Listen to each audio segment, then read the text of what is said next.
नमस्कार, मैं PM DNA Singh और आप देख रहे हैं कमाल यार। इस वक्त हम बात करने वाले हैं कि नेपाल की जो देवबा सरकार है वो अब कुछ टनल प्रोजेक्ट पर काम कर रही है। जी हाँ दोस्तों, जो tunnel project KP Sharma Oli के टाइम से लॉन्च हुए थे, यानी कि उनको बनाने के लिए प्रोजेक्ट तैयार किए गए थे, उन्हें अब जल्द से जल्द यहाँ पे इन प्रोग्रेस लाने में और पूर्ण करने पर लगी हुई है अभी नेपाल की सरकार।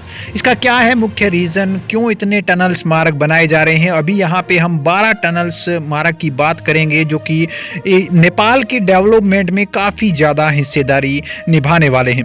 तो इन सभी के बारे में हम विस्तार से जानेंगे, तो वीडियो के अंत तक बने रहिए। और अगर आप चैनल पर नए हों तो चैनल को सब्सक्राइब करके बेल आइकन दबा लीजिए ताकि आपको अगला अपडेट भी सबसे पहले मिल सके। चलिए वीडियो को शुरू करते हैं। दोस्तों, नेपाल का टनल मार्ग बनाने के पीछे कई ऐसे उद्देश्य हैं जिनके यहाँ पे टनल मार्ग बनने के उपरांत पूर्ण हो सकते हैं। सबसे बड़ा उद्देश्य है चाइना को टनल मार्ग के द्वारा जोड़कर छोटी यहाँ पे कंजक्शन करना, जिससे कि ट्रांसपोर्ट इंपोर्ट का यहाँ पे जो खर्चा है वो कम किया जा सके।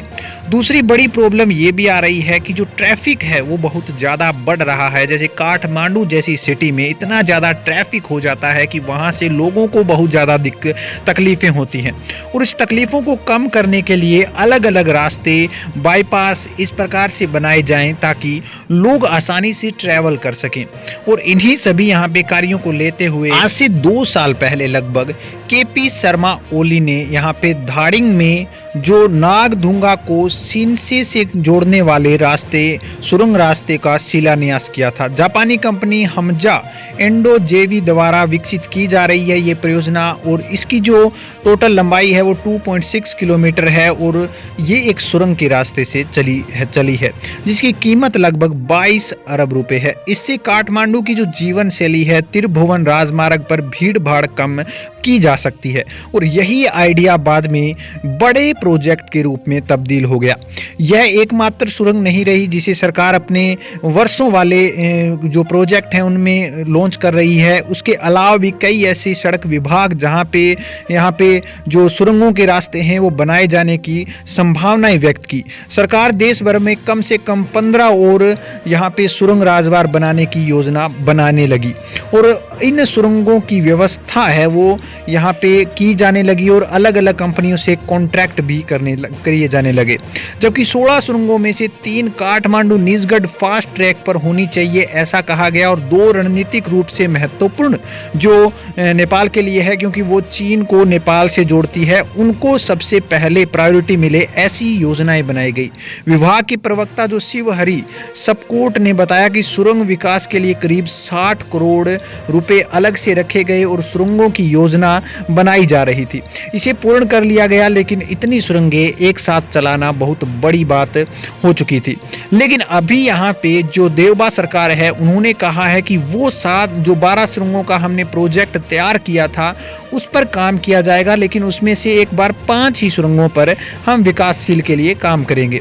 और उन सुरंगों के नाम भी हम जान लेते हैं। तो पहले मैं आपको बता देता हूं कि सुरंगों की योजना जो बनाई जा रही थी उसमें सबसे पहला नाम था काठमांडू त्राई फास्ट ट्रैक, जो कि महादेव डंडा धैर्य और लेन डंडा को जोड़ती है।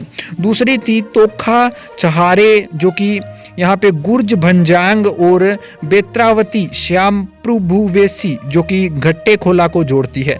तीसरी थी सिद्ध बाबा, और इसके बाद थी थंकोट चितलंग, उसके बाद थी कुलेखानी और भीमफेड़ी, उसके बाद थी कोटेश्वर जदीबुती, और उसके बाद थी गोदावरी मांचोरी, और उसके बाद थी बुटवल नारायण घाट दाने उकालो, और लास्ट में थी खुरकोट चियाबारी।